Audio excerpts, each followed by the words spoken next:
Seja bem-vindo aqui a esse modo de composição de fotos, tá? Esse modo que a gente vai ensinar para você o que a gente sabe, o que o mundo sabe, principalmente de composição, simetria, ok? Leading lines ou linhas guias.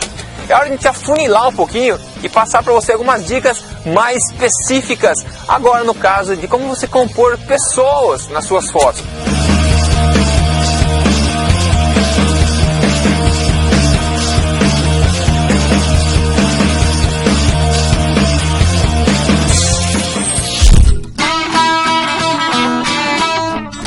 Câmera, As lentes, né? tripés, né?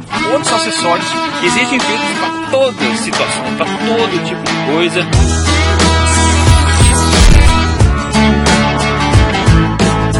A gente resolveu fazer com que tudo seja uma experiência, que você se sinta realmente aqui com a gente, esteja viajando com a gente durante todo esse trajeto. Beleza? Então vamos direto para esses 6 passos aí.